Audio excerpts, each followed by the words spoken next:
Muy buenas noches, doctores. Confírmeme, por favor, que se alcanza a ver la pantalla.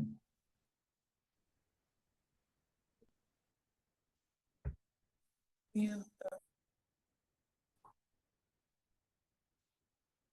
logran escucharme? Sí, doctor, se lo escucha. Perfecto.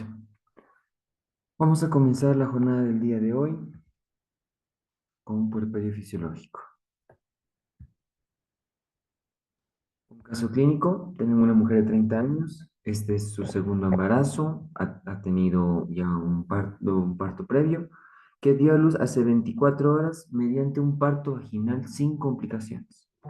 El recién nacido, que se llama, pesó 3,5 kilos y fue dado de alta con un buen estado general. El paciente le presentó un sangrado vaginal moderado, dolor leve en la zona perineal y dificultad para iniciar la lactancia materna. Nos refiere a enfermedades crónicas necesitantes quirúrgicos, un parto anterior hace 3 años sin complicaciones. Al examen físico, bloqueos rojos moderados sin coágulos, útero a nivel umbilical firme y bien contraído, episiotomía suturada sin signos de infección, senos congestionados, pezones eritematosos y dolorosos. Constantes vitales dentro de parámetros normales y en los laboratorios también no destaca alguna situación alterada. ¿Qué es el puerperio? El puerperio es una etapa en la cual traducen las transformaciones de orden anatómico y funcional para alcanzar un estado previo al que estaba antes de estar embarazada, ¿no? Eso quiere decir de que son todas las regresiones que va a tener la mujer para estar nuevamente como un estado previo al que se había embarazado. El puerperio tiene 4 periodos, ¿sí? Tenemos el puerperio inmediato, el cual transcurre en las principales 24 horas. Tenemos el puerperio inmediato, que son desde el primer día hasta el 10.º día. Tenemos el puerperio alejado, que consiste entre el 11.º día hasta el día número 42. Y tenemos el puerperio tardío, que consiste desde el día 43 hasta los 364 días del año. En esta etapa del puerperio tienen que, como en su definición lo dice, regresionar todos los órganos los cuales estaban inmiscuidos para el embarazo. Y el primero, el que tiene una regresión importante, es el útero. El útero, una vez que sale el producto, prácticamente se ubica a un nivel de la cicatriz umbilical. Luego va a ir disminuyendo su diámetro hasta alcanzar en algún momento ser nuevamente intrapélvico, ¿sí? Por lo general, en el primer día el útero pesa alrededor entre 1.200 a 1.500 gramos, tiene una talla de aproximadamente 25 centímetros. Conforme vaya involucionándose el útero durante los siguientes días, es que se va a volver intrapélvico, inclusive alrededor del día 12, ¿ya? Justamente es el órgano que probablemente tiene más modificaciones. Además del útero, tenemos que tener en cuenta que el segmento inferior se va a encontrar plegado en forma de acordeón y la regresión uterina va a hacer que este segmento inferior también sufra las modificaciones correspondientes. De modo de que se llama, el hecho de que esté plegado hace justamente que el útero se incline o hacia el lado izquierdo o hacia el lado derecho o inclusive atrás y adelante, ¿no? El mismo peso uterino también influye en que puedan modificarse ambos. El cuello del útero más o menos también va a presentar, como estaba bastante bien dilatado y borrado, conforme haya la disminución de ambos segmentos, también el cuello del útero va a presentar una regresión para volver a la normalidad, ¿sí? Y Si bien que se llama el cuello del útero, el útero y el segmento inferior tienen los cambios más generales, también el resto de los órganos va a producirse con una modificación. La pared abdominal va a presentar flacidez, ¿no? Y por lo general los rectos del abdomen están un tanto separados, se produce una diátesis de los rectos, ¿no? Que puede resolverse de manera espontánea, aunque en ocasiones este no regresiona y se quedan así, ¿no? Separados los rectos. El cloasma y la pigmentación de la piel, la mayor parte de las veces que se llama regresiona, la hipertricosis desaparece. En relación a los cambios endocrinológicos, la hormona folículo estimulante está ligeramente elevada que en relación de una paciente normal, el estrógeno y la progesterona disminuyen e inclusive la prolactina, a pesar de estar en lactancia, también disminuye un tanto sus niveles. Es la hormona oxitocina probablemente una de las que sí se queda todavía estable porque el hecho de que haya lactancia hace que haya niveles oxitóxicos importantes en el cuerpo. E inclusive la oxitocina es la que se encarga de eyectar la leche. Si bien la prolactina es la que nos ayuda a formar la leche, que se llama la oxitocina en la neurohipófisis, se encarga de la eyección de la leche.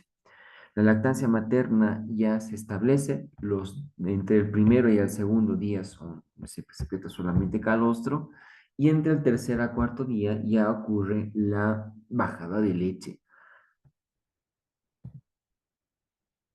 Me olvidaba un pequeño detalle, ¿no? Si bien el primer día el útero se ubica a nivel umbilical, a partir de los siguientes días tiene una razón de 2 centímetros por día para hacer la disminución. De modo de que entre el 11.º y 12.º día el útero ya se vuelve en un órgano intrapélvico. Más sin embargo, alcanza su nivel de tamaño hasta que comienza la primera menstruación. El personal de salud tiene que estar atento, especialmente en las primeras 48 horas, que es lo que sugiere su bibliografía, que la paciente debería estar internada. Recién a las 48 horas deberíamos dar de alta. Dentro de estas 48 horas, perdón, en el puerperio inmediato y especialmente en las primeras 2 horas, que es por lo general lo que ocurre, las atonías uterinas según su bibliografía, es que deberíamos realizar un control minucioso de la paciente en esta etapa de puerperio. Donde, ¿qué es lo que nos interesa bastante bien? Signos vitales, probablemente la paciente va a presentar una ligera taquicardia y una ligera hipotensión después de haber tenido una pérdida hemática de aproximadamente unos 300 litros en el parto, ¿no? Al momento va a presentar una facies ya relajada, ya no va a presentar una facies tan dolorosa. Muchas de las veces los pacientes inclusive presentan sueño y se pueden dormir. El único, tal vez, síntoma que sí nos puede llamar la atención como signo vital es la temperatura elevada, ¿sí? Después, el peso materno, las pacientes sugiere la bibliografía que pueden perder entre 3 a 6 kilos al día siguiente y que la distensión abdominal que tienen solamente es por peristaltismo intestinal disminuido. Por eso es que se sugiere que la paciente debería reanudar la ambulación para que el tránsito intestinal vuelva a trabajar. Se van a presentar los entuertos. Los entuertos son contracciones uterinas dolorosas que ocurren en la etapa del puerperio, a predominio de la lactancia materna, porque cuando hay lactancia hay más oxitocina. Mas, sin embargo, dice que los entuertos son dolorosos el primer día, ya entre el segundo a tercer día levemente dolorosos y ya después, a partir del cuarto, la paciente no suele sentir dolor, sino simplemente la contracción, ¿no? Se va a presentar la involución uterina, ya habíamos visto que es a razón de 2 centímetros por día. Y un detalle bien importante es la presencia de los loquios. Los loquios es el conjunto de la sangre que emana de la herida de la inserción placentaria, la decidua, el exudado de todo el trayecto genital, ¿no? Unidos forman una secreción que se llama loquios. Los loquios inmediatos son sanguinolentos, ¿no? Prácticamente ocurre el primer día después del parto. Entre el tercer a cuarto día hay una ligera proliferación ya de agentes proinflamatorios y ligeramente leucocitos, por eso es que se denominan loquios rosados. Ya a partir del séptimo día se vuelven netamente blanquecinos o también llamados serosos, porque ya es un contenido elevado de glóbulos blancos. Su biografía dice que aproximadamente a tercera semana del puerperio se presenta un pequeño sangrado al cual se le denomina pequeño retorno, que muchos pacientes que se llama confunden a este detalle como si fuera su menstruación inicial. Bueno, con este muy pequeño resumen acerca de puerperio, vamos a ir con las preguntas. Ustedes ya conocen la hermenéutica. Nuevamente recalcamos el caso clínico. Es una mujer de 30 años de edad. Su fórmula obstétrica es gesta 2 para 2. Hace 24 horitas dio un parto vaginal sin complicaciones. Recién nacido con un peso de 3.5 kilos y fue dado de alta con buen estado general, ¿no? La paciente presenta sangrado vaginal moderado, dolor de leve intensidad en la zona perineal y dificultad para iniciar la lactancia. No es de enfermedades crónicas ni antecedentes quirúrgicos, un parto anterior hace 3 años sin complicaciones, al examen físico, bloqueos rojos moderados sin coágulos, útero a nivel umbilical firme y bien contraído, episiotomía suturada sin signos de infección, senos congestionados, pezones eritematosos y dolorosos. Pruebas diagnósticas, signos vitales estables, laboratorios estables. ¿Cuál es la causa más probable de sangrado vaginal en esta paciente? Hemorragia posparto, loquios normales, infección uterina, retención placentaria o trauma cervical.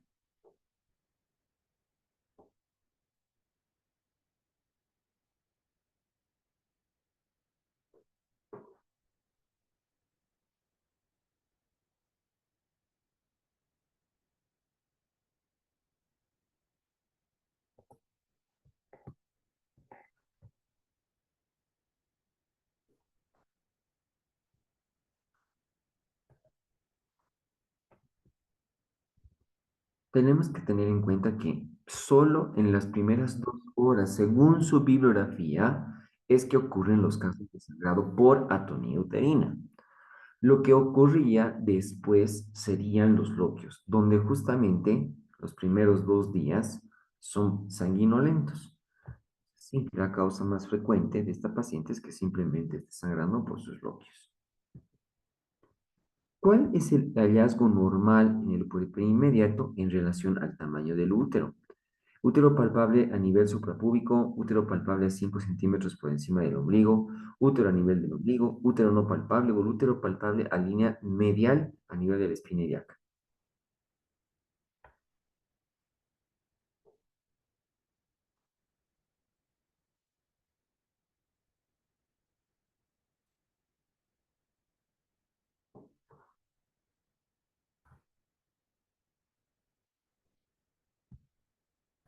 Durante los 12 primeros días, el útero tiene una ubicación abdominal.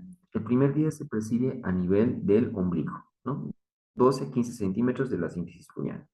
Al sexto día está a la mitad de la distancia entre el ombligo y el borde superior del pubis. Después del 12.º día, el útero desaparece a la palpación y se hace intrapélvico. Cuando hay infección, la involución se detiene, ¿no?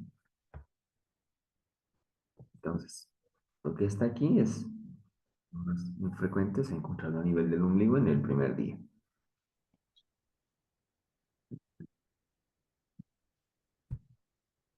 ¿Cuál de los siguientes parámetros es el más importante de monitorizar en los primeros días del puerperio? Frecuencia de las misiones, cantidad de los bloqueos, temperatura corporal o presión arterial.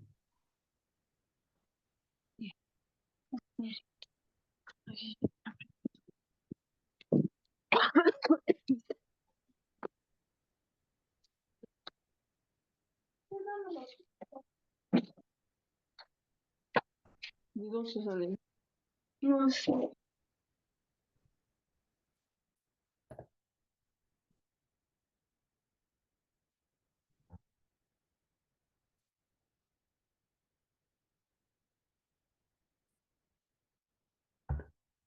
Si bien, doctores, que se llama, los bloqueos le prestamos alteración como manifestación, ¿ya?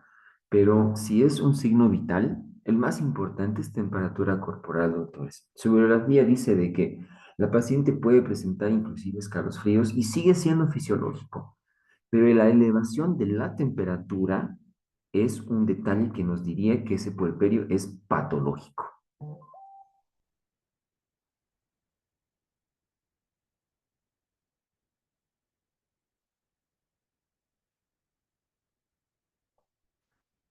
¿Qué se llama? No es que esté mal, la mayoría está respondiendo en función a la cantidad de los logios, pero no nos interesa la cantidad, sino más la calidad de los mismos, ¿ya? Lo vamos a poner así para que no me riña.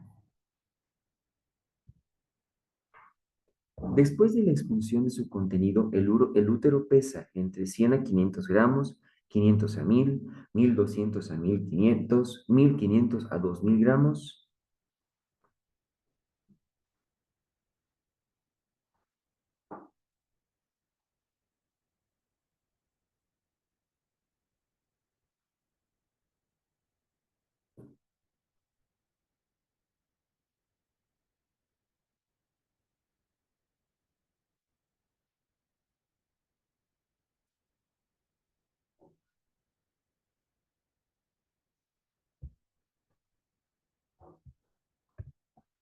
Después de la expulsión de su contenido, el útero pesa entre 1200 a 1500 gramos y tiene 25 a 30 centímetros en sentido vertical, midiendo el cuerpo el segmento inferior desplegado.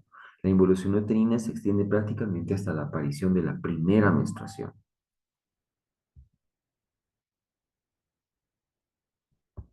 Entonces, 1200 a 1500 gramos.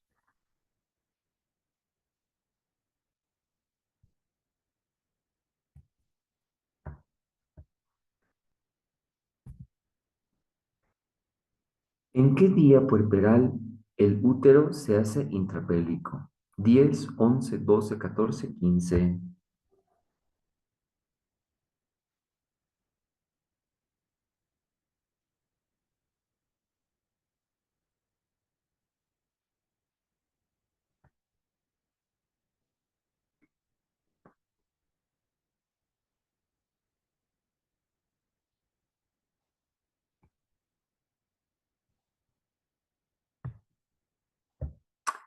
Las paredes abdominales están particularmente flácidas, por lo cual la piel, ¿no? Durante los 12 primeros días, perdón, el útero tiene una ubicación abdominal. El primer día se percibe a nivel del fondo del ombligo, 12 centímetros. Al sexto día está, ¿no? Después del día 12, cuando el útero desaparece, precisa ante el pélvico. Día 12. Día 12, el útero se vuelve intrapélvico.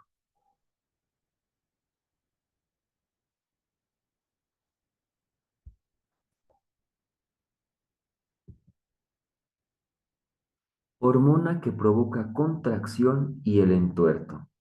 Gonadotrofina coriónica, oxitocina, la hormona lactógeno placentaria, el estrógeno, la progesterona.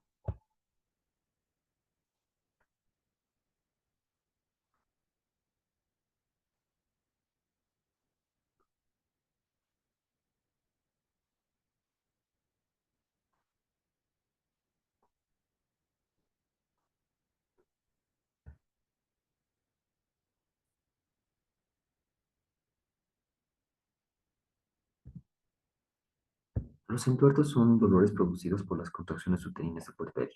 Se presentan generalmente en las multípares y su intensidad es variable, desde una sensación de pellizcamiento hasta un cólico violento que se propaga hasta la región lumbar. Se producen sobre todo en el momento en el que el niño se prende al seno, pero solo al comienzo de la succión son intermitentes, coinciden con el endurecimiento del útero y son seguidos por una pequeña pérdida vaginal. Si perdona más allá del tercer día, viene a ser una retención del resto placentario. El estímulo del pezón desencadena por un reflujo neuroendocrino la liberación de oxitocina por la neurohipófisis.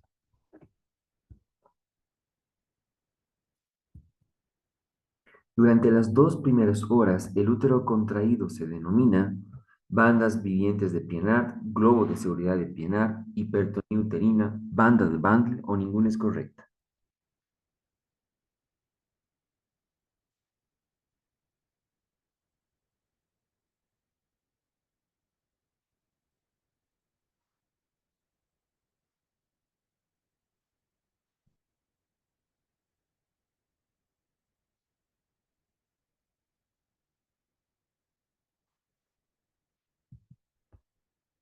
Por estos motivos se recomienda que durante este periodo la madre y su hijo permanezcan en el sector de observación de su recuperación continua en la sala de partos. Se encontrará la frecuencia del pulso, tensión arterial, temperatura y la retracción del útero, que se denomina globo de seguridad bipilar, y el sangrado vaginal, ¿no? Entonces, para la nomenclatura actual es 4 horas, ¿no? Pero su biografía dice 2 horitas.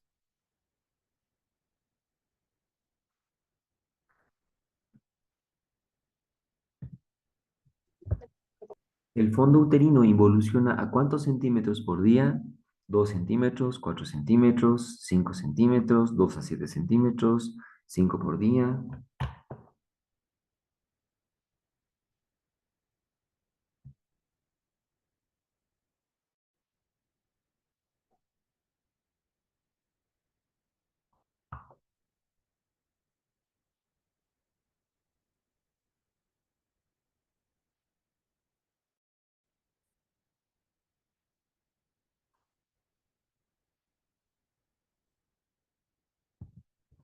Durante la internación se deberá evaluar la altura uterina por simple palpación. En las primeras horas después del parto se percibe normalmente a nivel del ombligo. Luego el fondo uterino evoluciona a una razón de 2 centímetros por día, ¿no?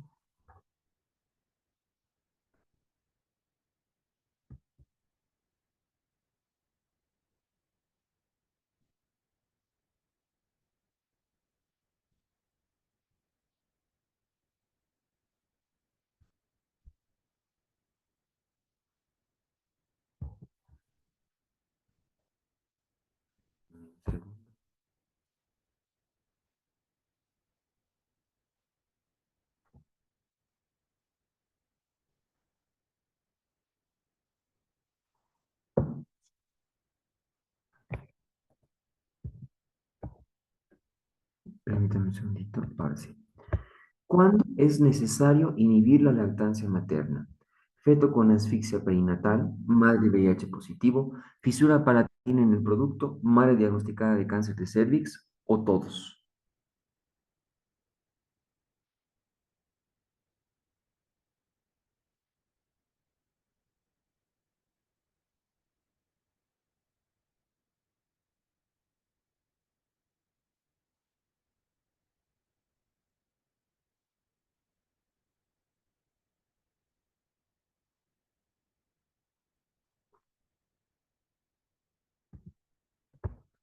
En ciertas oportunidades es necesario inhibir la lactancia materna. Por ejemplo, si el feto ha nacido muerto, si la madre es VIH positivo, o el niño padece de galactosemia, o la madre está recibiendo un tratamiento para un cáncer de seno, ¿no? Para ello se aconseja un vendaje de las mamas o sostenerlas con un corpiño fuerte bien adaptado y para disminuir el dolor causado por la turgencia de los primeros días. La bromocretina es eficaz para inhibir la lactancia, pero está contraindicada por estar asociada con accidentes vasculocerebrales con infarto de miocardio, convulsiones y trastornos psiquiátricos. Y la respuesta, solamente madre VIH positivo.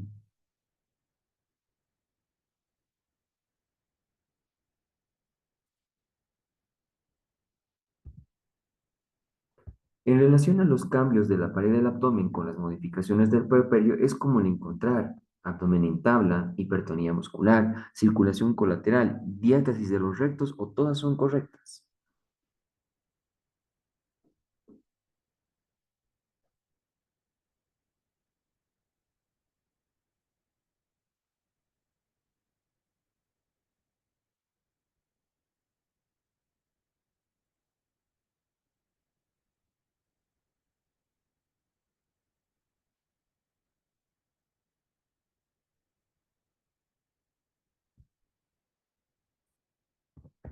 Las paredes del abdomen están particularmente flácidas. Por debajo de la piel se notan los músculos totalmente adelgazados. Si se pide a la púlpera que realice un esfuerzo, se podrá observar la separación de los rectos anteriores del abdomen, es decir, una diátesis de los rectos, entre los cuales se verá una eventación más o menos pronunciada. Cuando la diátesis de los rectos llega hasta el borde superior de la sínfisis del pubis, la eventación suele ser definitiva.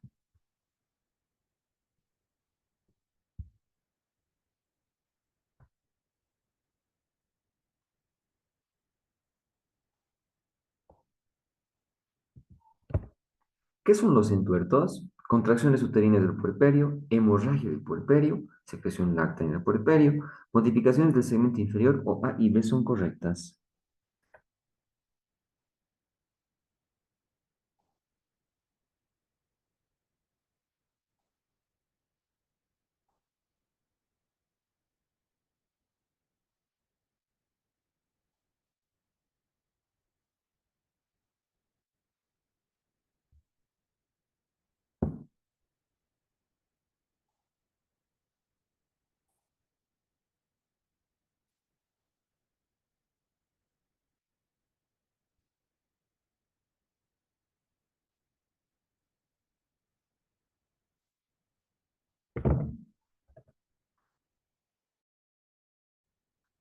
Los entuertos son dolores producidos por las contracciones uterinas del puerperio. Se presentan generalmente en las multíparas y su intensidad es variable, ¿no? Ya habíamos visto.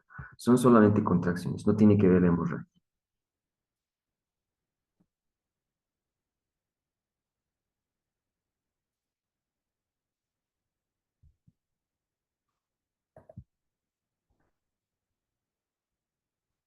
Los loquios serosos se presentan a las primeras 24 horas del parto, entre el tercer y cuarto día del parto, a los 7 días del parto, 10 días del parto, ninguno.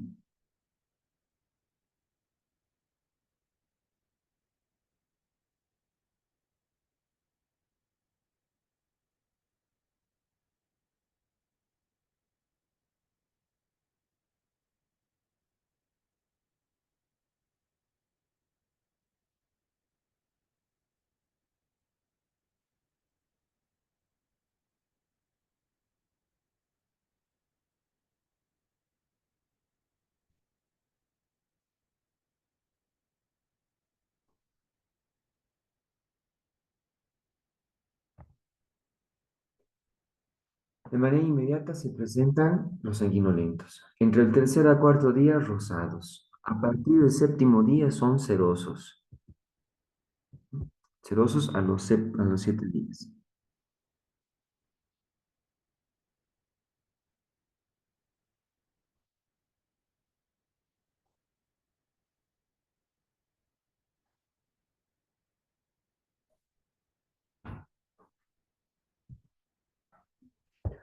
Uno de los siguientes no corresponde a los componentes de los loquios. Sangre de herida placentaria, exudación de las lesiones, proliferación bacteriana, células de la caduca o descamación del tracto genital.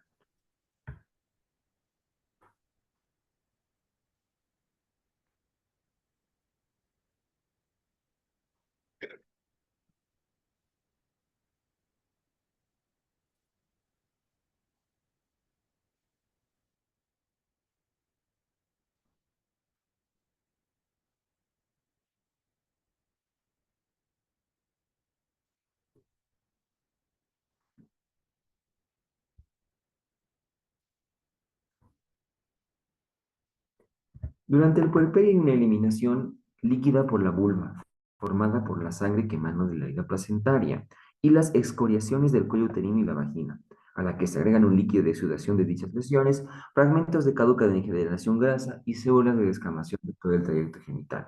Este fluido líquido recibe el nombre de loquios. Hay una parte en su bibliografía que dice de que los loquios se pueden, que se llama, no contaminar, sino puede haber la presencia de algunas bacterias como Proteus, como Corynebacterium, Colibacilo, inclusive anaerobios, y que esta puede ser inclusive fisiológica, pero el loquio no es que su componente sea la bacteria, ¿no?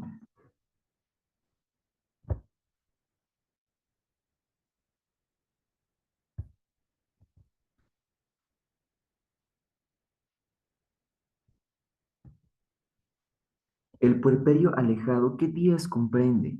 Onceavo a 44 días, onceavo a 42, 14 42, 28 42.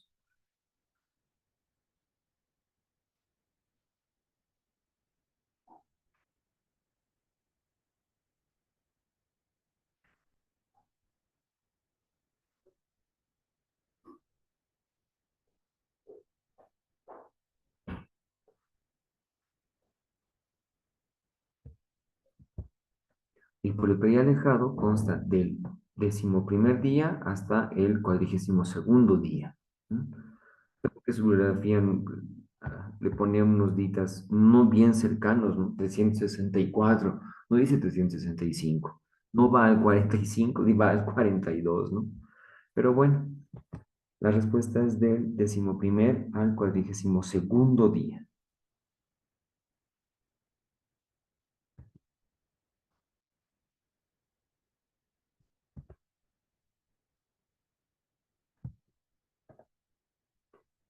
El pequeño retorno se presenta en la primera semana, segunda semana, tercera semana, cuarta semana, quinta semana.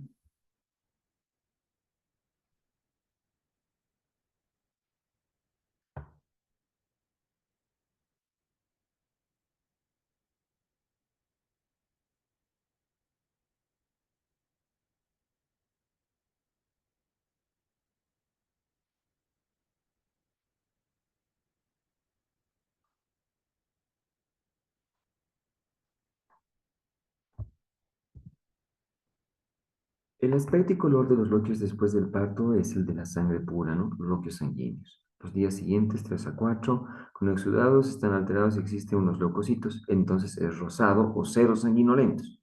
A partir del séptimo día se llaman serosos porque ya hay más leucocitos, ¿no? Al finalizar la tercera semana se observa un ligero derrame sanguíneo sin significación patológica que recibe el nombre de pequeño retorno. Tercera semana.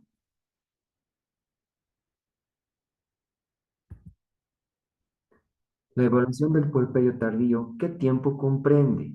Desde los 43 días hasta un año, 42 días hasta un año, 43 días hasta 7 meses, 43 días hasta 2 años o ninguno.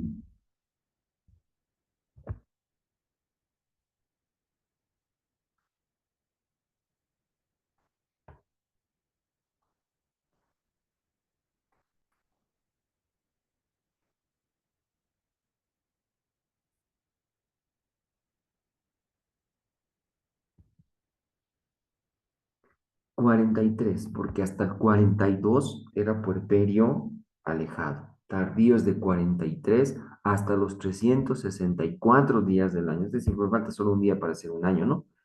Pero es desde el día 43.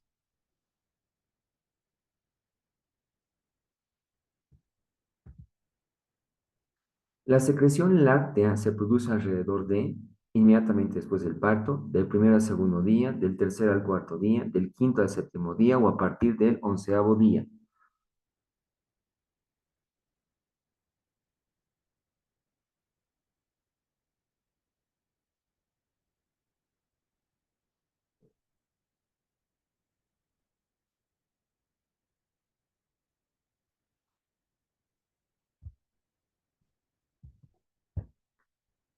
La manera natural de alimentar a un recién nacido es con leche de su madre y el acto a través del que se lleva a cabo es el amamantamiento.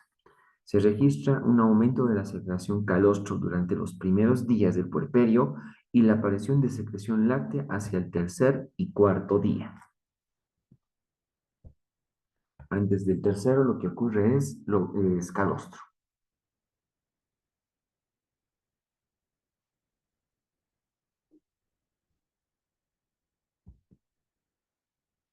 El orificio interno del cuello del útero, ¿en qué día se cierra? 12.º, 15.º, 18.º, 11.º, 14.º.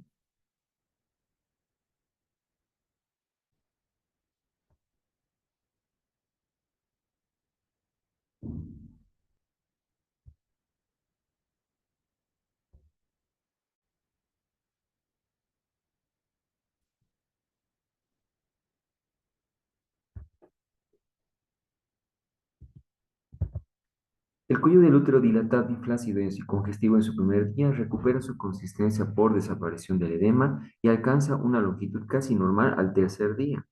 El orificio interno se cierra al 12.º día. El externo se estrecha más lentamente.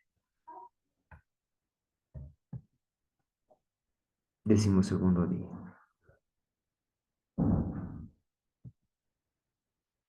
La involución uterina, ¿hasta cuándo se extiende? 30 días, 2 meses, 24 horas, hasta la aparición de la primera menstruación o 14.º día.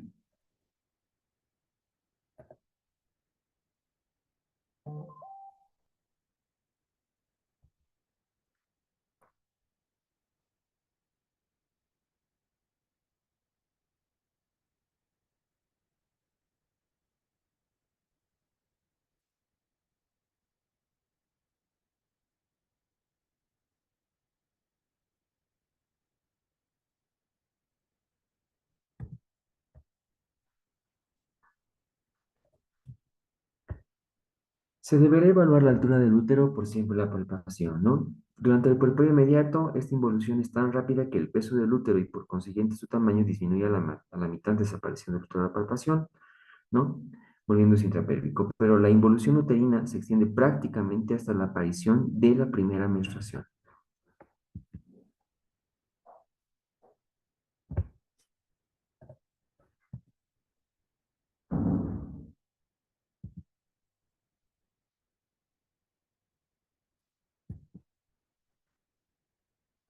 El alta de la paciente en el puerperio se debe realizar a las 24 horas, a las 48 horas, 72 horas, 12 horas o inmediatamente posparto.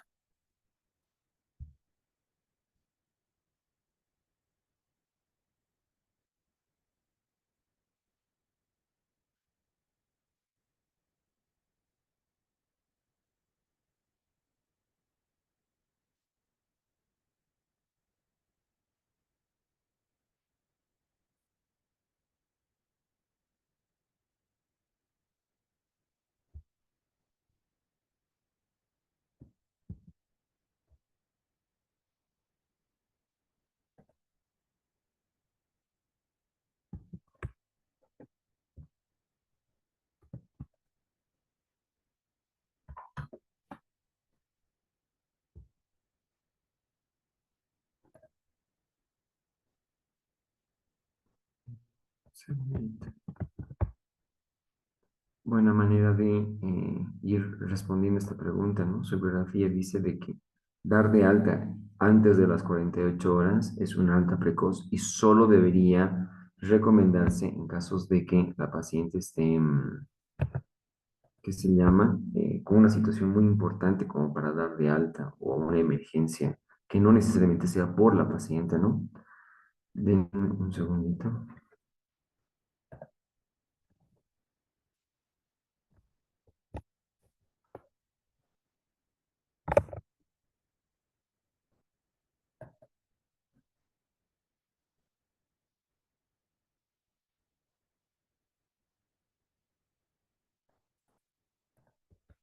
Enseguida comparto. Espérenme, por favor, un minutito.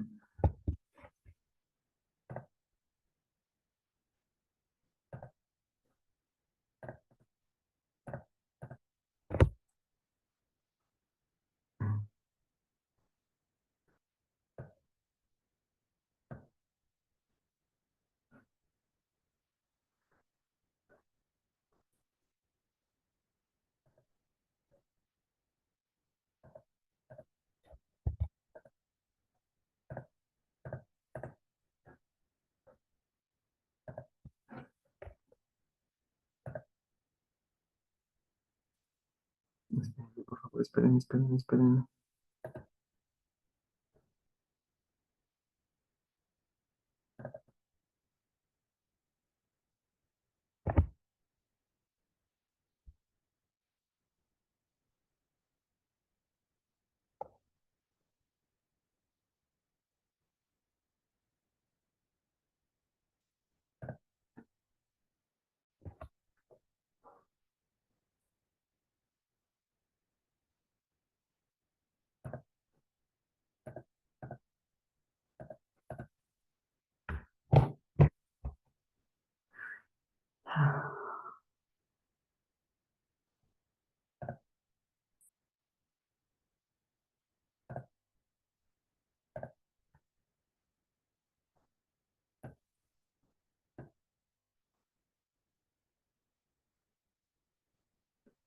Bueno, tengo un pequeño percance. Voy a esperar a que cargue un momentito, por favor, lo que tenía en puerperio. Por favor, esperen un minuto.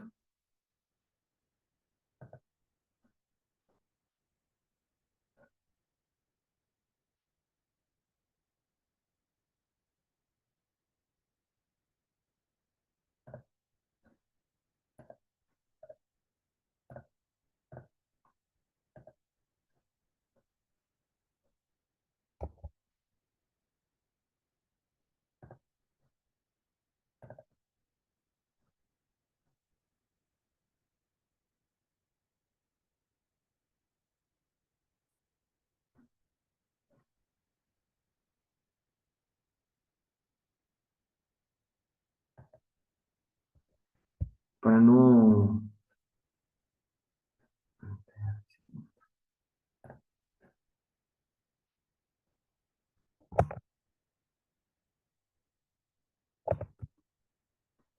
para no hacerle perder que se llama, no quiero fallarles, doctores. Ahorita voy a cargar lo que tenía en puntos claves y solamente era una pregunta anterior al examen. Por favor, permítanme un momentito empezar a hablar sobre puerperio patológico. ¿Sí?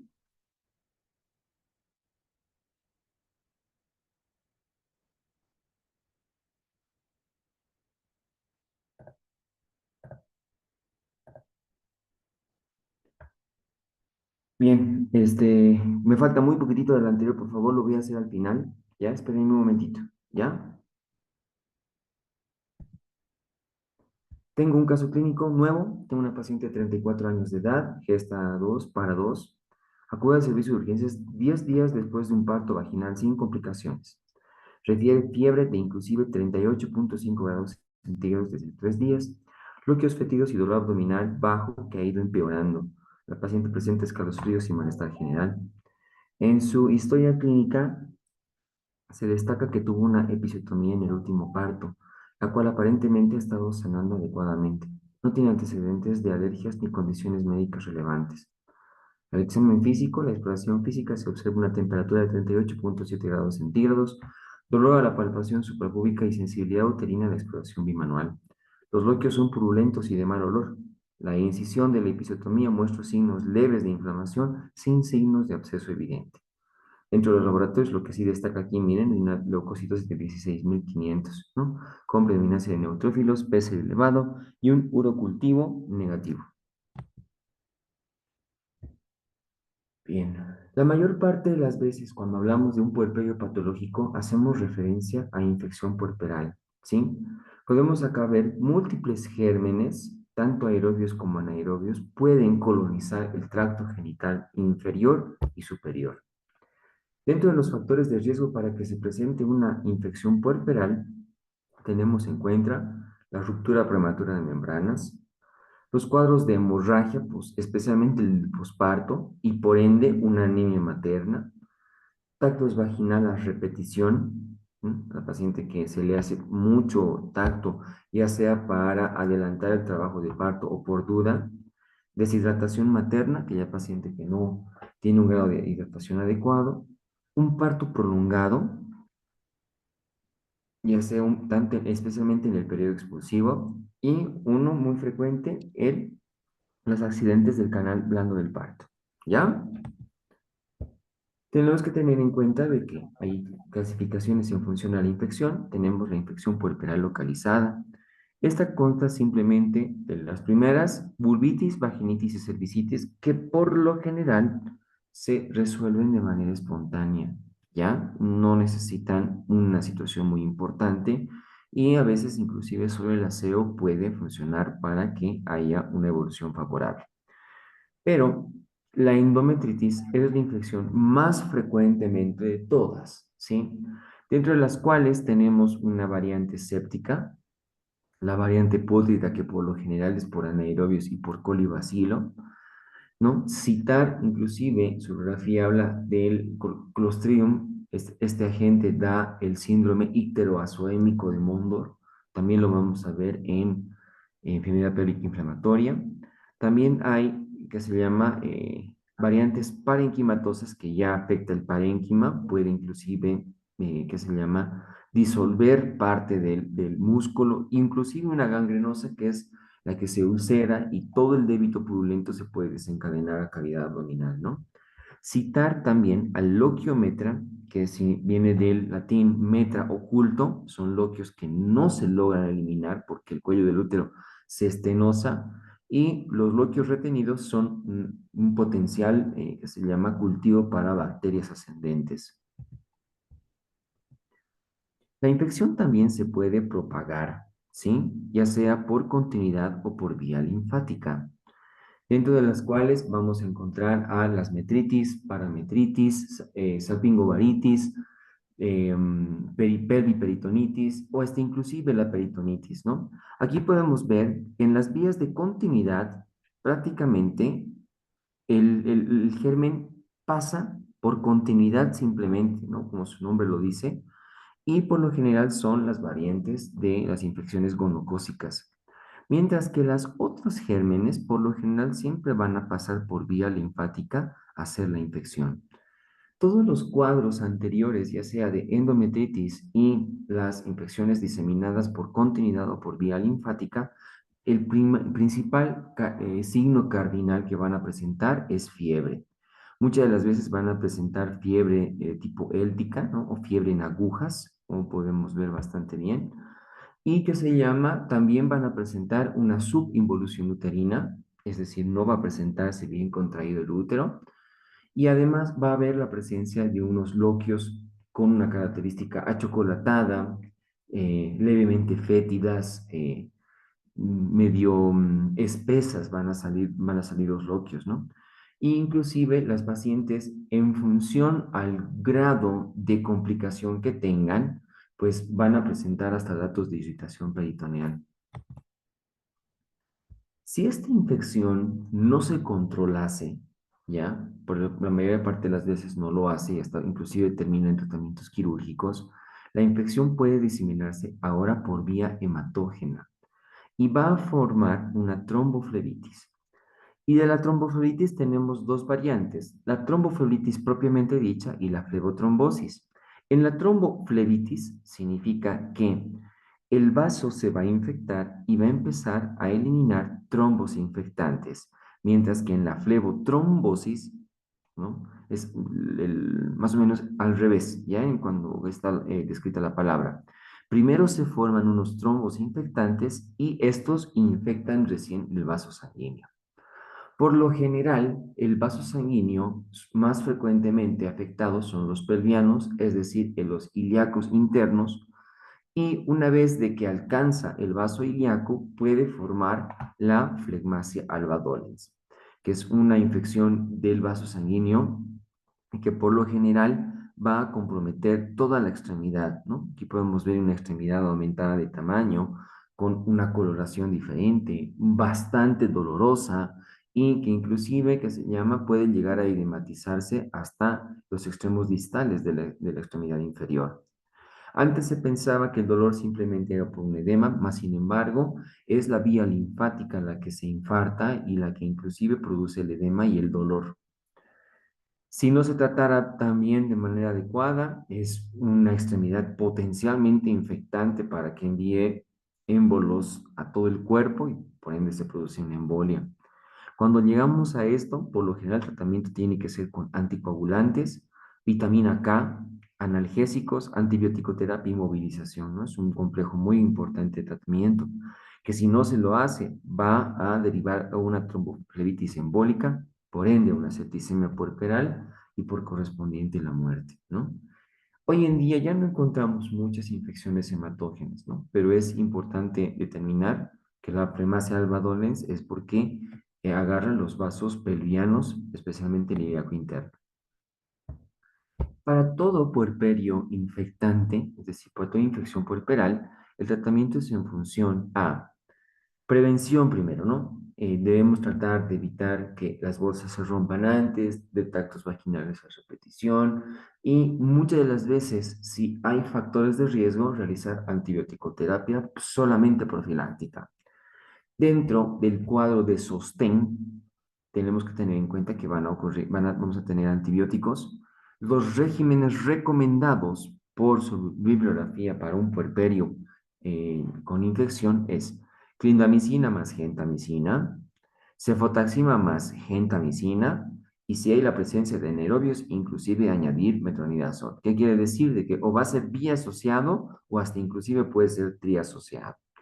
Muchas de las veces los restos placentarios igual son un agente etiológico muy frecuente para colonización de bacterias y si encontráramos esto, el tratamiento es quirúrgico con legrado. Lo otro patológico, si es que descartamos en una paciente con fiebre en la etapa de puerperio y no es endometritis, la otra infección es por la glándula mamaria, ¿no? Entonces, por lo general, las grietas y fisuras son las puertas de entradas para que el estafilococo ingrese a colonizar el seno, ¿no? Es el agente etiológico más importante. Por lo tanto, una vez que ocurre esto, se va a presentar la mastitis puerperal, que tiene sus variantes intersticial, ¿no? La que está al medio de los acinos de la glándula. Se va a formar una galactoforitis cuando ya afecta la glándula como tal, y parenquimatosa, es decir, que ya afecta ambos componentes, ¿no? Si no se hiciera un tratamiento adecuado, va a evolucionar a un absceso, ¿no? Que va a formar un flemón con pus en su interior. En estos casos, su bibliografía refiere de que deberíamos parar la lactancia en el seno afectado para que el seno repose, utilizar compresas, ya sean calientes o frías. Y si se forma absceso más, sin embargo, como tal, ya deberíamos pensar en un tratamiento quirúrgico. El antibiótico de elección que refiere su bibliografía es el uso de dicloxacilina, 500 miligramos vía oral cada 6 horas en caso de infecciones de la glándula mamaria. Tenemos que tener en cuenta que algunas de las oportunidades se van a presentar algunos síndromes, ya sean renales, psicológicos y endocrinológicos en el puerperio, sin que sean netos de la causa del embarazo que pueden, pero que pueden confluir. Insuficiencia renal aguda por una alteración renal bien importante. ¿Cuáles son las dos más que se pueden promover a esta? La necrosis tubular aguda, que es un defecto de la nefrona distal, también se le denomina el síndrome, ¿no? En el cual es un transitorio por lo general lo que se encuentra en el embarazo, ¿no? Pacientes que van a presentar hipotensión, edema, y muchas de las veces van a presentar dos variantes, una oligoanúrica y una variante poliúrica. La variante poliúrica ya está cuando el riñón está considerablemente comprometido. Tenemos también la necrosis cortical renal. Esta se va a presentar como más un síndrome nefrítico, ¿no? Va a haber hematuria en este caso. Más sin embargo, estas dos deberían ser resueltas con un equipo multidisciplinario como ser el servicio de nefrología. Nosotros como obstetra nos quedamos con la rehidratación de la paciente, una dieta rica en grasa, lípidos y proteínas, y la antibiótico-terapia, perdón, solo debería ser en caso de que diagnostiquemos un cuadro infeccioso. Tenemos los síndromes endocrinológicos, ya, estos sí son un tanto frecuentes.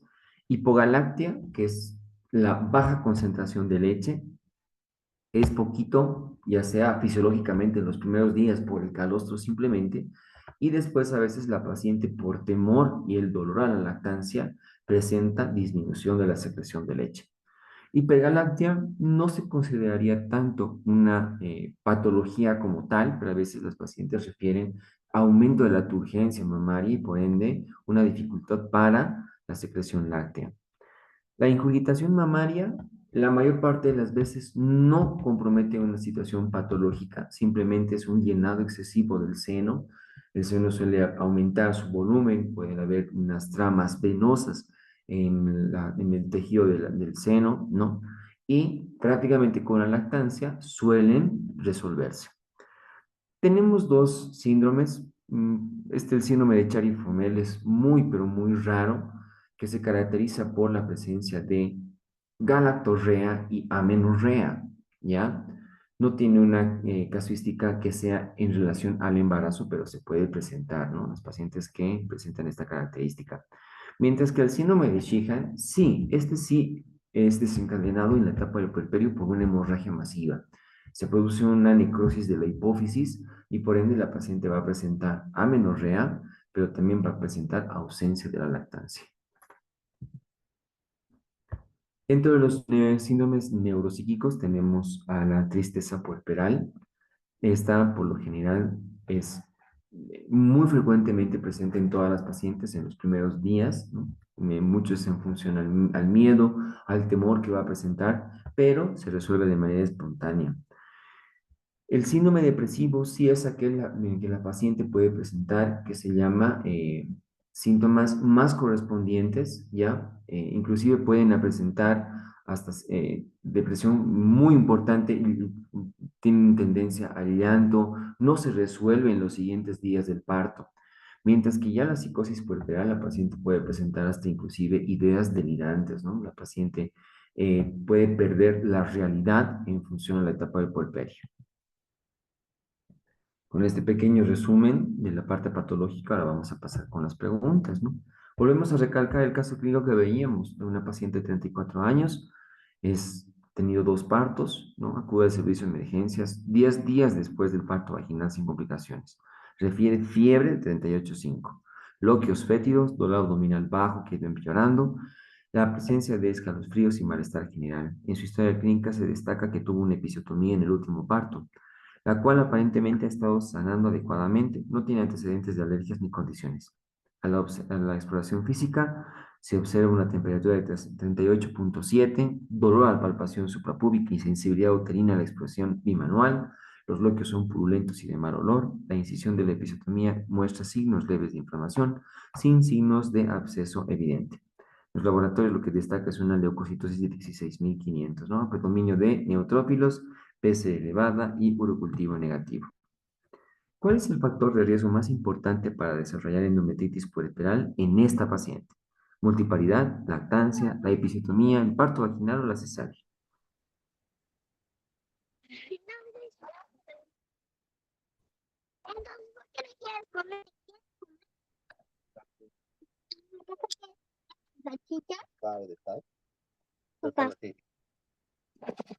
Sus micrófonos, por favor, doctores.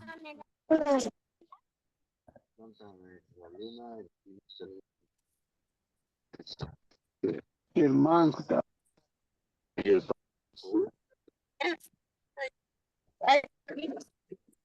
Recordamos los factores de riesgo, ¿no? Ruptura prematura de membranas, hemorragias, contacto vaginales a repetición, la deshidratación materna, el parto prolongado, los accidentes del canal del parto. En este caso, la episiotomía es el factor de riesgo más importante para su aparente infección puerperal. ¿Cuál de los siguientes es el tratamiento de primera línea para la endometritis puerperal?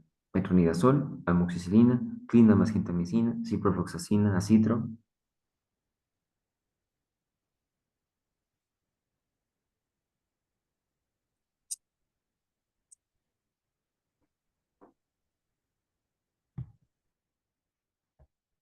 Bueno, dentro de los regímenes que recomienda su bibliografía, ¿no? Es clindamicina genta, cefogenta, y si hay anaerobios, metronidazol, ¿no? Sencilla esta. Segunda. ¿Cuál es el siguiente paso en el manejo en este paciente con sospecha de retención placentaria? Oxitocina, drenaje quirúrgico de la episiotomía, legrado uterino, histerectomía o embolización de arterias uterinas.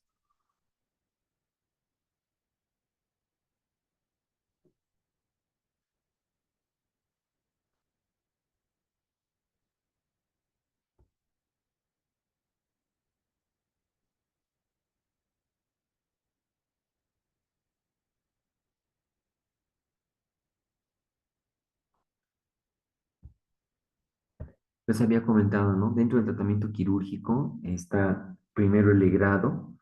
En última instancia, cuando el útero está con solución de continuidad y no funcionara, es histerectomía, ¿no? Pero siempre empezamos de abajo, primero con legrado uterino.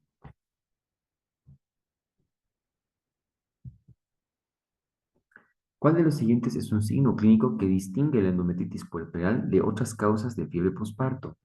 Leucocitosis, dolor abdominal, fiebre de bajo grado, subinvolución uterina o todos son correctos.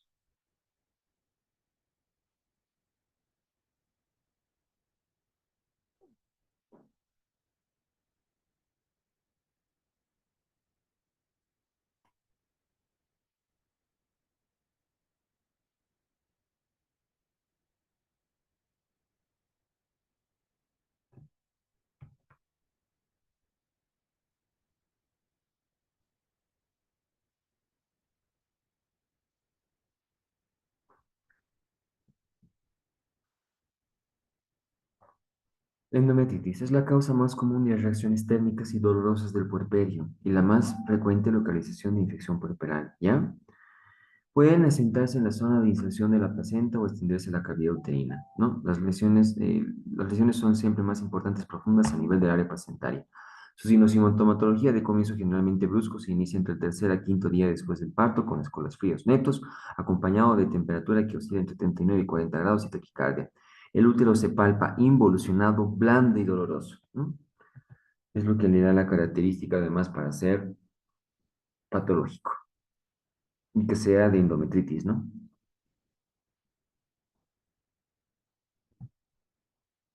Cuando el flujo de los loquios o arrastre hacia el exterior es dificultado por una anteversión exagerada del cuerpo uterino que ocluye el cuello del útero o por adherencia, y por lo tanto las secreciones se acumulan en el interior de la cavidad. A eso se denomina loquios sépticos, loquios parenquimatosos, loquios disecantes, loquios gangrenosos o el loquiometra.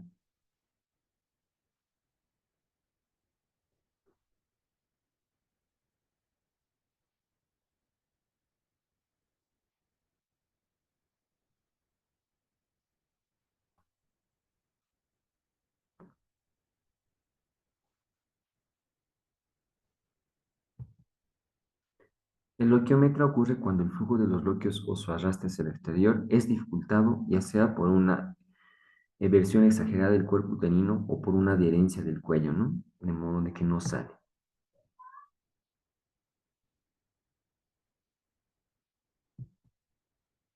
Son infecciones por continuidad de la mucosa, excepto la salpingitis, la salpingovaritis puerperal, periperitonitis puerperal, la metritis o la perisalpingitis.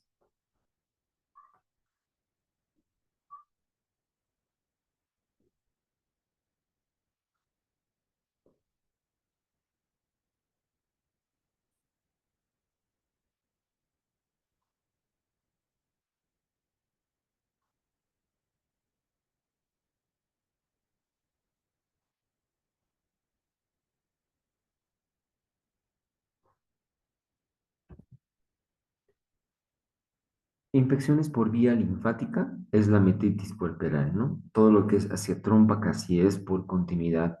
Se origina casi siempre por una propagación del estreptococo por vía linfática. La sintomatología corresponde al de una endometritis que se prolonga durante varios días. La hipertermia se mantiene en 39 a 40 grados. El pulso muy frecuentemente pequeño. La movilización uterina es dolorosa. Aparecen síntomas de intoxicación. Los loquios se orientan acerca de una forma clínica de metritis, ya que si son purulentos se trata de una parenquimatosa, ¿no? Igual como en la endometritis tenemos las variantes. La metritis puerperal es por vía linfática.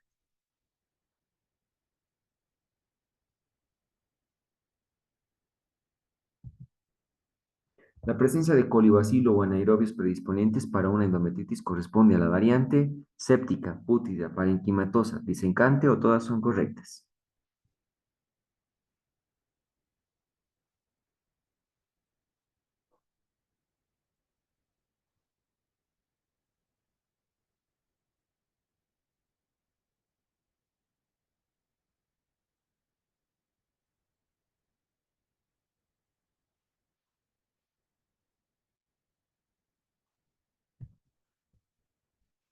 A ver, tenemos la séptica, poca reacción y fuerte invasión bacteriana profunda. El germen causante es estreptococo o estafilococo piógeno.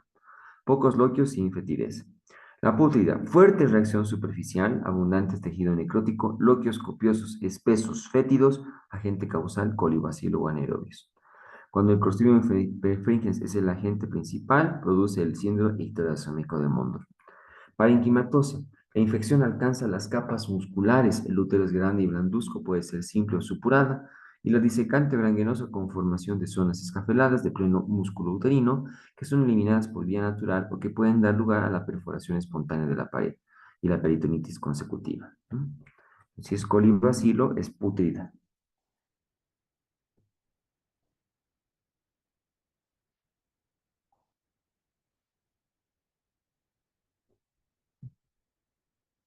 Uno de los siguientes esquemas no es recomendado para una infección puerperal. Clindamicina más gentamicina, penicilina más gentamicina, cefalosporina con gentamicina, en casos de anaerobio y metronidazol, ciprofloxacina más gentamicina.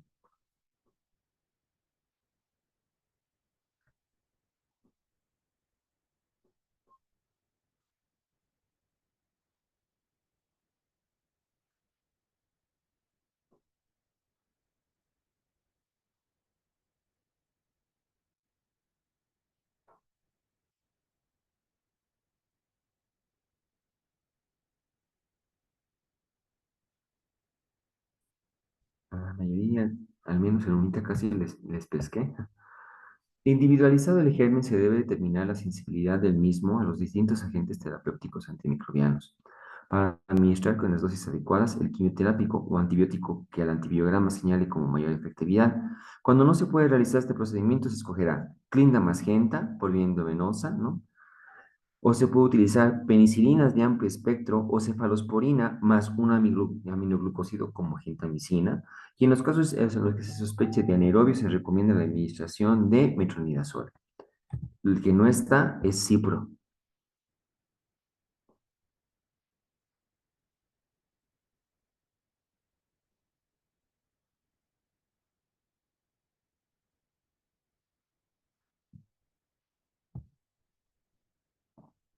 Una de las siguientes no es etiología de la necrosis tubular aguda en el embarazo. Las pacientes con cardiopatía, hemólisis intravascular diseminada, las sustancias nefrotóxicas, la septicemia o la preeclampsia grave.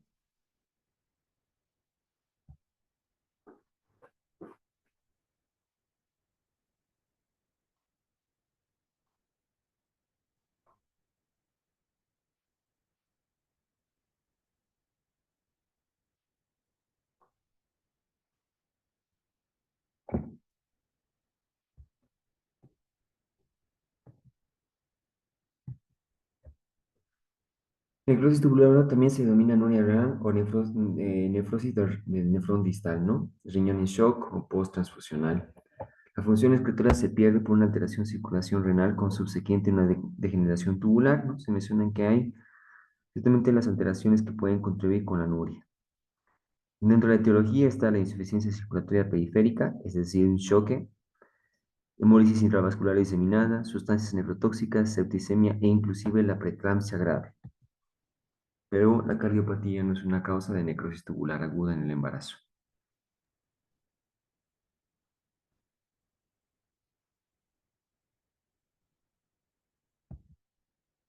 El tratamiento sugerido para la mastitis puerperal con antibiótico más recomendable es cefalosporinas, gentamicina, metronidazol, dicloxacilina, ciprofloxacina.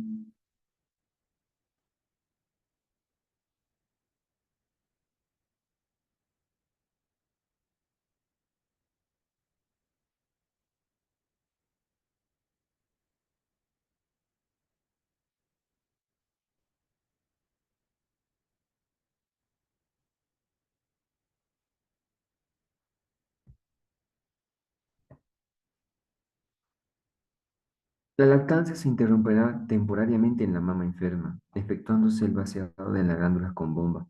Se calmará el dolor y se administrarán antibióticos efectivos para estafilococo aureus.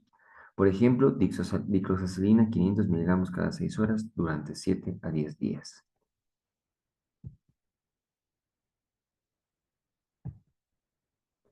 Es un cuadro caracterizado por atrofia uterovárica posparto, amenorrea y galactorrea, síndromes endocrinos del puerperio, síndrome de Sheehan, síndrome doloroso abdominal pélvico, síndrome de Chiari-Froment o síndrome de hipergalactia.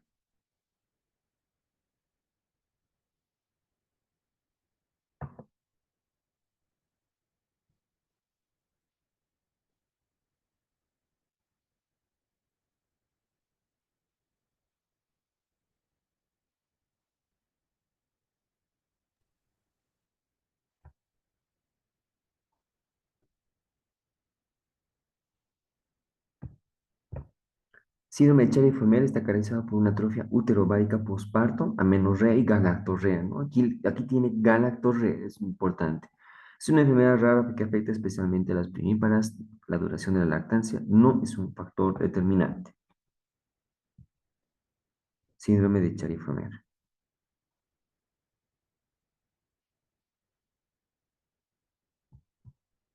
Es un cuadro caracterizado por la insuficiencia posparto de la anterohipófisis, de grado variable según la extensión de la necrosis aséptica de la glándula. Síndromes endocrinos del puerperio, síndrome de Sheehan, síndrome doloroso abdominopélvico, síndrome de Chiari-Froment o síndrome de hipergalactia.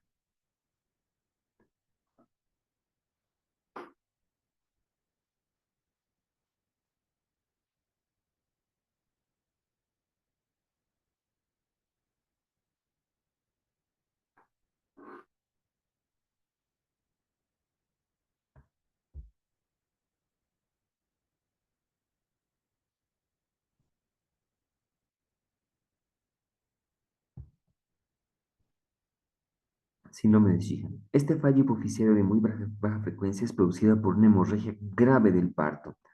Se caracteriza por una insuficiencia postparto de la enteropáfisis de grado variable según su extensión necrosis, ¿no? Determina un grave colapso circulatorio posthemorrágico donde tiene más valor patogénico el shock que la hemorragia misma, ¿no? Entonces, estos pacientes, como la necrosis es de la adena hipófisis, hasta se les pierde la lactancia, no tienen menstruación, hasta inclusive pueden estar alteradas las glándulas suprarrenales, inclusive tiroides también, ¿no? El síndrome de Sheehan.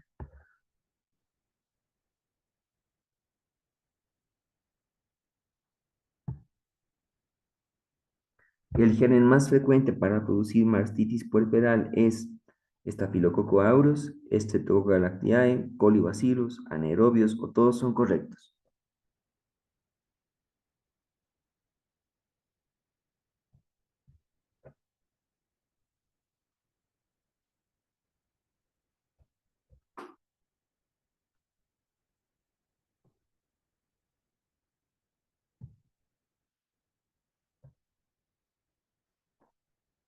Aquí está, hace ratito veíamos, ¿no? El germen más frecuente es Staphylococcus aureus para el seno. Si es endometritis, ahí son Streptococcus, Colibacilo, Clostridium, pero en seno es estafilo. Se caracteriza por pérdida del contacto de la realidad, agitaciones, confusión, alucinaciones vívidas, delirios paranoides y comportamiento violento, síndrome depresivo, tristeza puerperal, psicosis puerperal, todos o ninguno.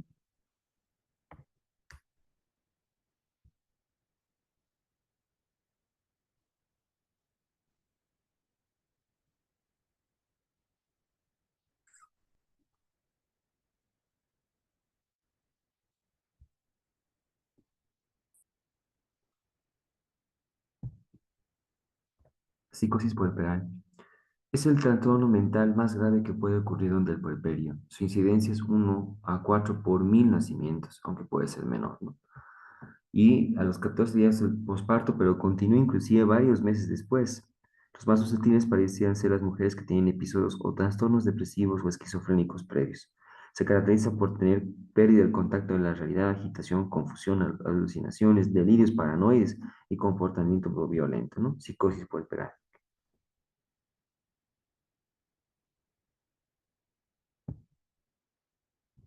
Son características de la tristeza puerperal, melancolía puerperal. Su frecuencia es del 30 a 50%, sobre todo en primíparas, se presentan delirios paranoides. Es transitorio de 3 a 5 días después del nacimiento, presenta episodios de llanto, inquietud o insomnio.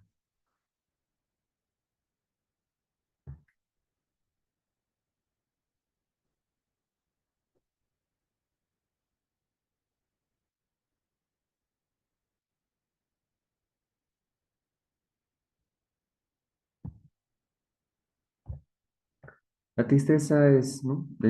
Está en del 30 a 50% de las puérperas, caracterizado por ser temprano, ¿no? Unos 3 a 5 días después del nacimiento, duración que días o inclusive puede ser semanas, ¿no? Por lo general es cortito. Llanto, inquietud, insomnio, confusión, seguramente de agotamiento y a veces cefalea. No debe confundirse con estados depresivos que puede durar unas horas, luego desaparecer y reaparecer nuevamente. Lo que no tiene son delirios paranoides, ¿no? Esto es parapsicosis.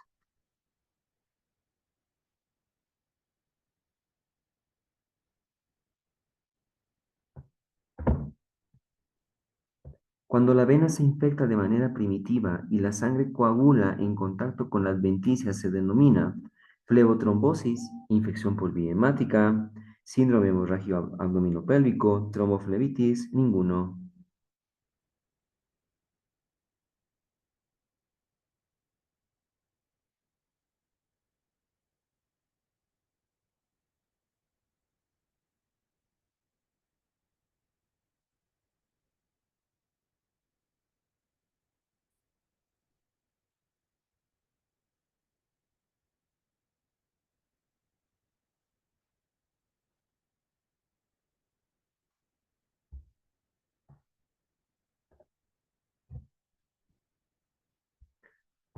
Infección por vía hemática, tromboflebitis puerpera, ¿no? Cuando los estafilococos son más frecuentes, los estreptococos invaden los trombos que normalmente forman la herida placentaria, pueden infectar el endotelio venoso, ¿no? Esos factores predisponentes están en todos ellos relacionados con el terreno gravídico, la estasis venosa determinada por la circulación del retorno extremadamente lenta en el posparto, tales como un aumento de las plaquetas y trastornos en muerte, ¿no? El traumatismo aquí. Cuando la vena está primitivamente infectada, la sangre coagula el contacto con la adventicia inflamada y se origina la tromboflebitis. En cambio, si por el contrario el coágulo se constituye primero y altera la vena secundaria, se produce la flebotrombosis, ¿no? Les decía hace rato. Al revés, si es primero la vena, es lo que termina en la palabra tromboflebitis. Si dice que primero es el trombo, lo que termina la palabra flebotrombosis.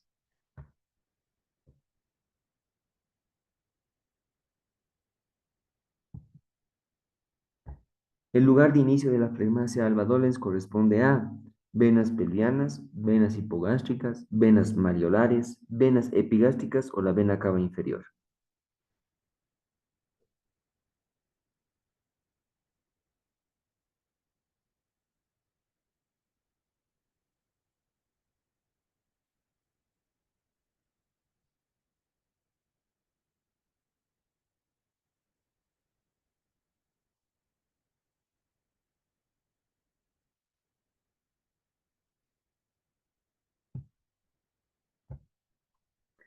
El sitio inicial de las tromboflebitis puerperales suelen ser las venas pelvianas, es decir, las ilíacas, también pueden preguntarles con ese, ¿no? Dando lugar a tromboflebitis uteropelvianas y de venas de los miembros inferiores, produciendo la flegmasia alba dolens.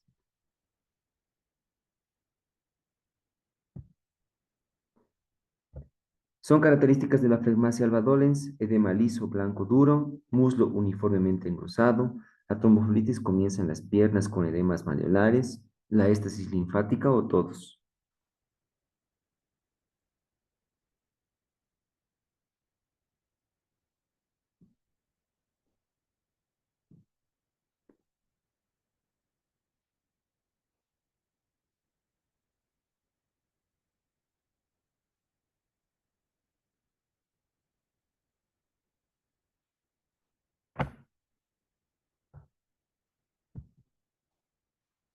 En cuanto a la flegmasia alba dolens, se caracteriza en el periodo de estado por presentar un estado por edema liso, blanco y duro y la infiltración total del miembro inferior afectado. El muslo se encuentra uniformemente engrosado, mientras que las piernas apenas modifican sus diámetros al principio de la enfermedad. Esta incisión no solo se debe a una simple edema del trasudado del tejido celular, sino notablemente al ensanchamiento de las vías linfáticas del muslo. Se trata de una éstasis linfática producida por procesos inflamatorios de la pelvis. La éstasis se extiende a todo el miembro inferior y produce de forma inhibición en la trombosis de la pierna y de los malleolos, ¿no? Por eso es que aquí la respuesta es todos.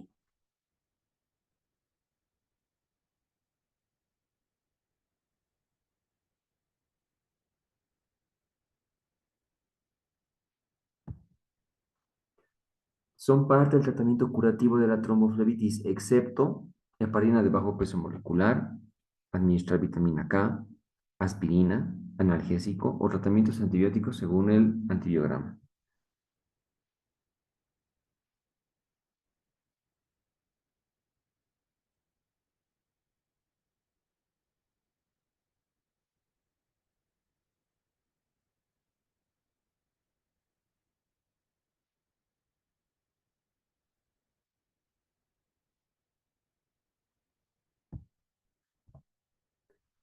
Para el tratamiento de la flegmasia alba dolens, ¿no? El tratamiento consistirá en las siguientes medidas.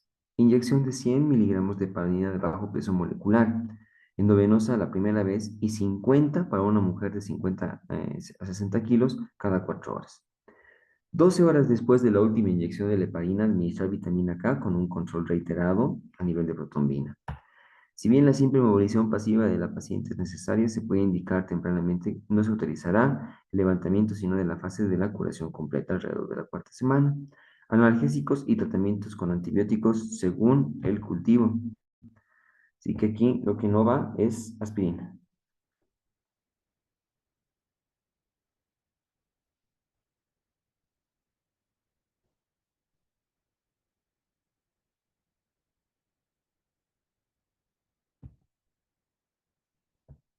El óxido de oxitóxico ciligrado se usa para el siguiente síndrome hemorrágico del puerperio: desgarros del cuello, retención de cotiledones, coagulopatías, miomas uterinos, o todos son correctos.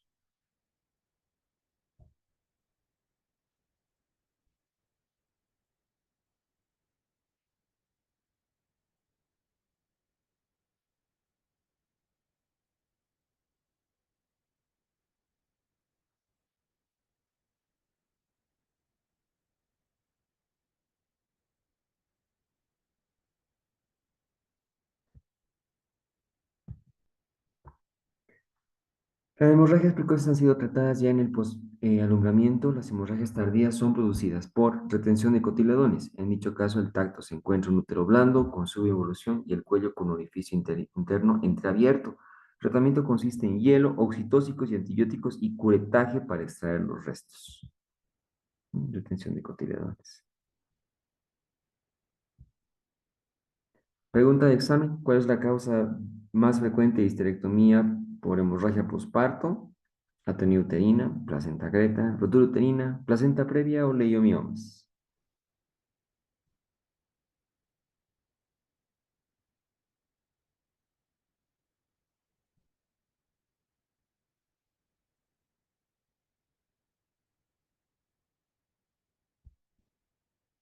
Atonía uterina. La respuesta del examen. No me vieron una casuística de preguntas sobre puerperio patológico mucho, ¿eh?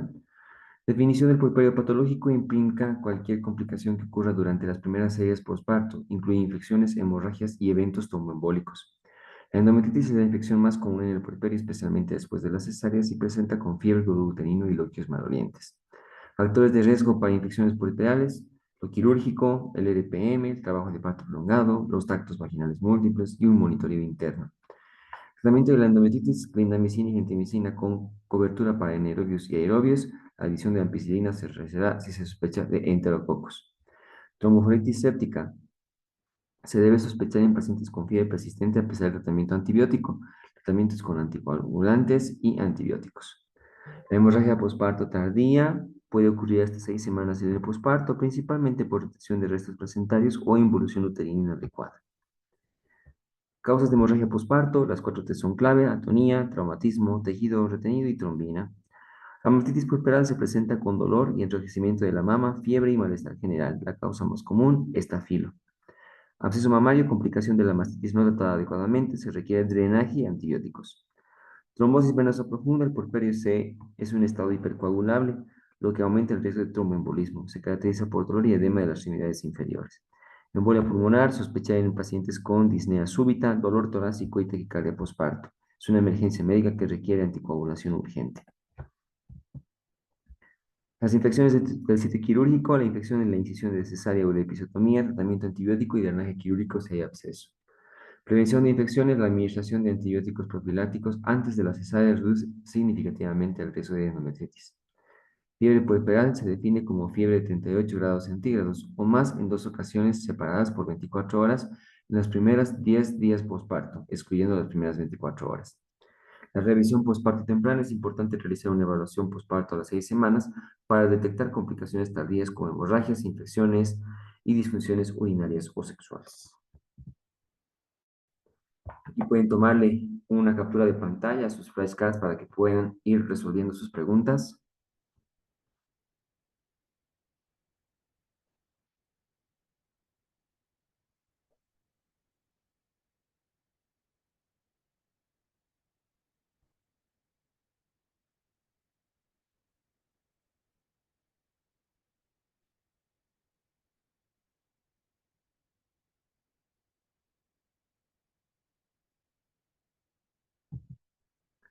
Aquí tenemos otras preguntitas más. Sáquenle una captura de pantalla.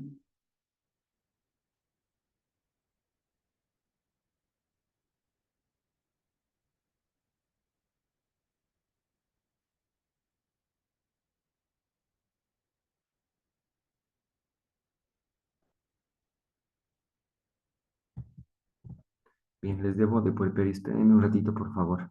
Ahorita se los coloco.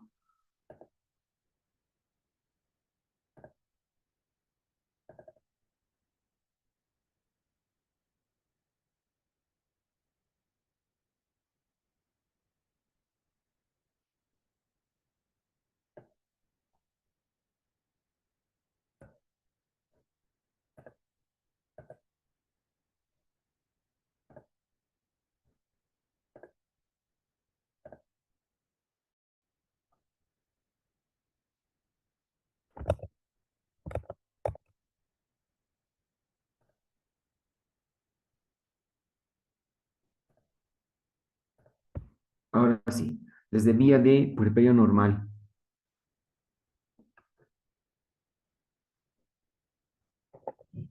Vamos a ver. Ya va a empezar a compartir la pantalla. Denme unos segunditos. Ahí estamos. Esta es una pregunta de examen pasado. Dice, ¿cuánto mide el útero en el puerperio inmediato después de la expulsión de su contenido? 10 a 15 centímetros, 15 a 20 centímetros, 25 a 30 centímetros, 30 a 40 centímetros o 50 centímetros.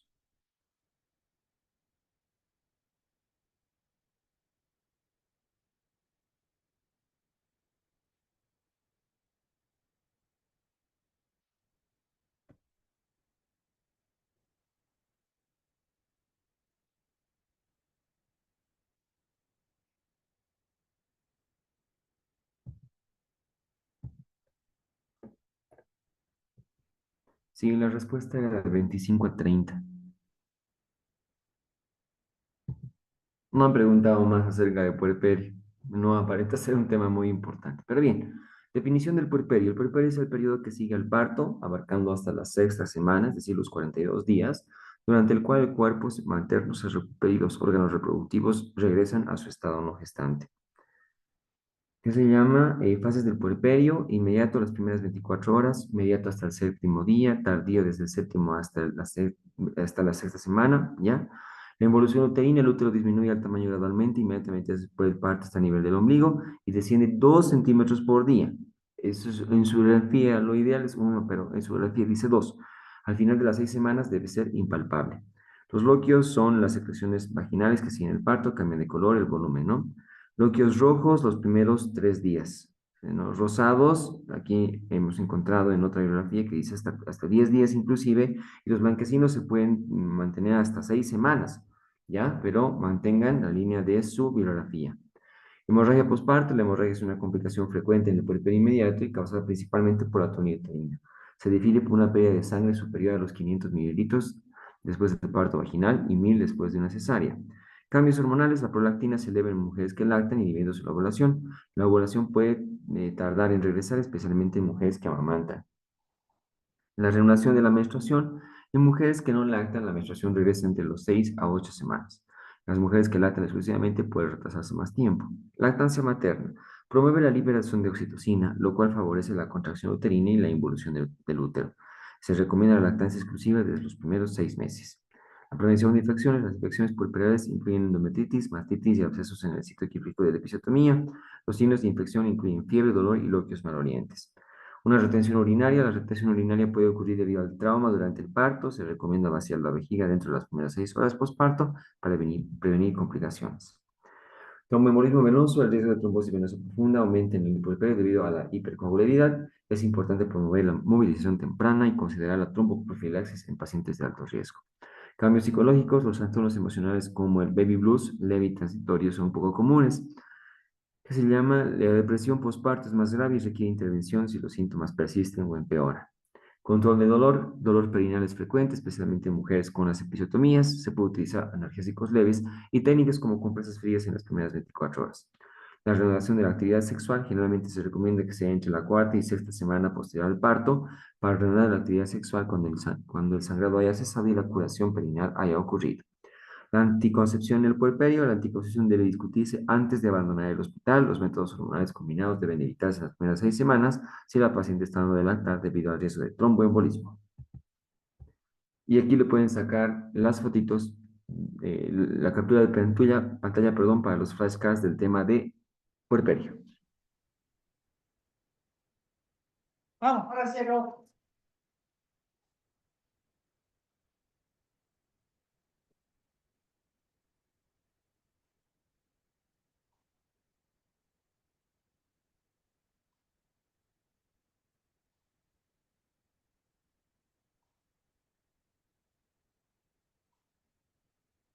Vamos a pasar de página para que puedan sacarle una fotito a las otras preguntas. Pueden sacarle capturita de pantalla.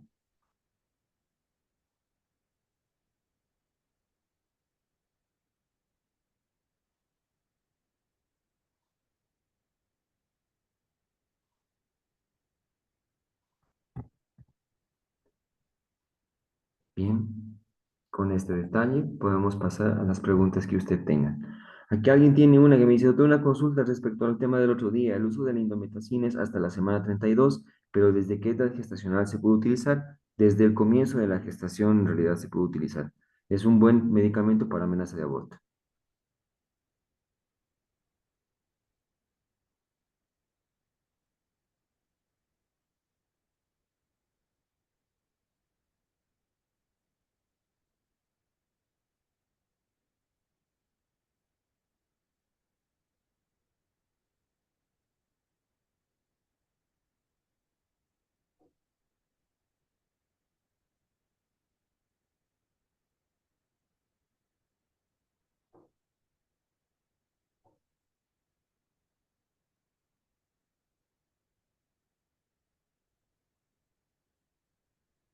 Doctor, ¿cuál es la respuesta de los días de alta del puerperio? Su bibliografía dice a los 48 horas, es decir, al segundo día.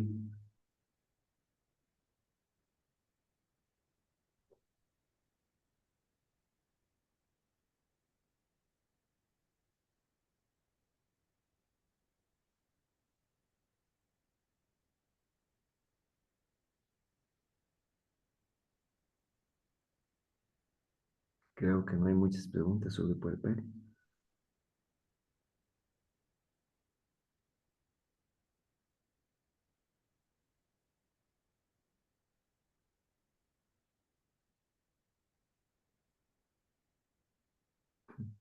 Bien, creo que es Doctor, sábado por buenas la noche. noches. Ah, Una doctor, pregunta, mande. doctor. Mande, doctor. Doctor, en la pregunta 17 de puerperio patológico, cuando mencionaba el lugar de inicio de la flegmasia alba dolens, la respuesta Sí. era las venas pelvianas, pero una de las opciones era las venas hipogástricas. Esa también son las ilíacas internas, entonces esa también sería correcta. ¿Qué se llama? Bien literal está en su bibliografía, ilíaca interna, y que se llama, está como venas pelvianas. Si hablamos de hipogastrio, está viniendo desde el abdomen. Entonces, no le preste tanta atención a la hipogástrica como tal.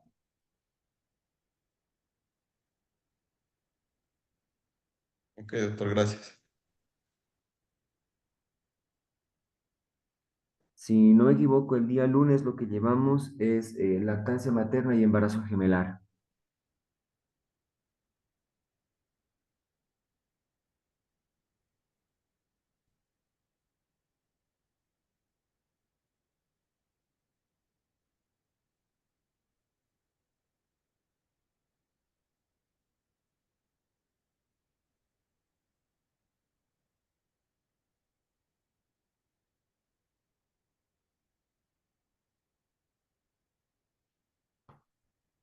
Bien, creo que ahora sí no tenemos más consultas, doctores. Sin otro particular y, ¿qué se llama? Nos vemos el día lunes, doctores, a las 7:30 de la noche. Cuídense mucho.